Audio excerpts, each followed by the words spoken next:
హైదరాబాద్ కోఠీలో సంచలనం సృష్టించిన కాల్పుల కేసులో ట్విస్టుల మీద ట్విస్టులు వెలుగులోకి వస్తున్నాయి. పోలీసులను తప్పుదో పట్టించేందుకు దుండగులు సినీ ఫక్కీలో హై డ్రామా క్రియేట్ చేశారు. కాచిగూడ రైల్వే స్టేషన్ లోపలికి వెళ్లినట్లే వెళ్లి తిరిగి బయటకొచ్చి దుండగులు ఆటో ఎక్కి సికింద్రాబాద్ వైపు వెళ్లినట్లు గుర్తించారు.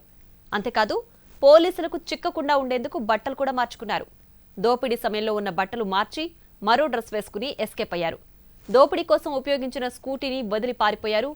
దుండగులు ఎటువైపు వెళ్లారో అని పోలీసులు ఆరా తీస్తున్నారు. ఢిల్లీ, హర్యానాకు చెందిన గ్యాంగుగా అనుమానిస్తున్నారు. ఇప్పటికే ఆటో డ్రైవర్ను అదుపులోకి తీసుకున్నారు.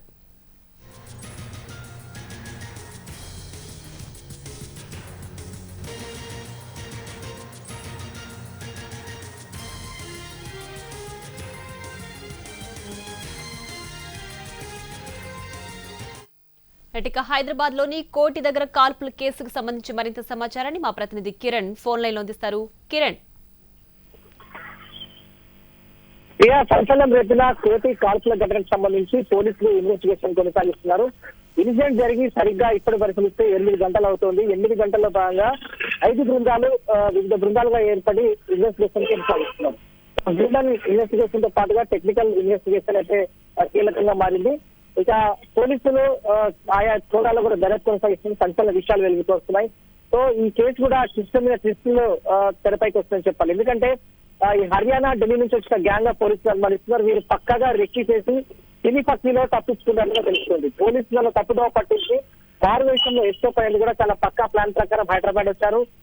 తను అనుకున్న టార్గెట్ ని రీచ్ అయిన తర్వాత వారు ఎస్కేప్ అయ్యారు. సో కాచిగూడ రైల్వే స్టేషన్ అంటే మొదట కోటి దగ్గర ఏటీఎం సెంటర్ దగ్గర కాల్పులు జరిగిన తర్వాత 6 లక్షల రూపాయలతో మొదట ఎస్కేప్, తర్వాత కాచిగూడ రైల్వే స్టేషన్ సమీపంలోని డిమార్ట్ సమీపంలో అక్కడ బట్టలు మార్చుతున్నారు.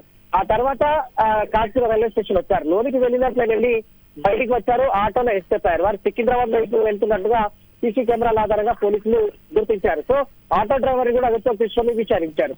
మొదట వీరు ఈ వ్యాపారి ఎవరైతే ఉన్నారో రెంషిట్ కు సంబంధించి పరిశీలిస్తే అతను కేరళ వ్యాపారి. నెలకొకసారి హైదరాబాద్ కు వస్తుంటాడు. ఇతను మెటీరియల్ అంటే బట్టలకు సంబంధించిన మెటీరియల్స్ హైదరాబాద్ లో సప్లై చేస్తుంటాడు.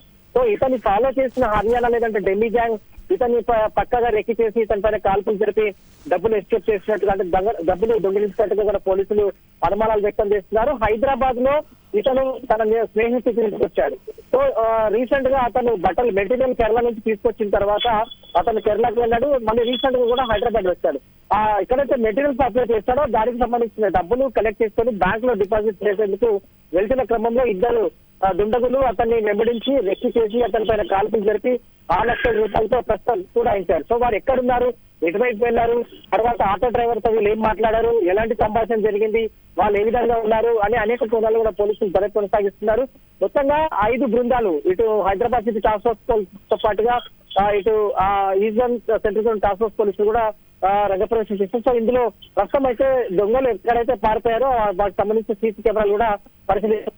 ఏ క్షణంలో అదుపులోకి తీసుకొని విచారిస్తే పూర్తిగా తెలిసే అవకాశం ఉంటుంది. Right Kiran, thanks for the updates.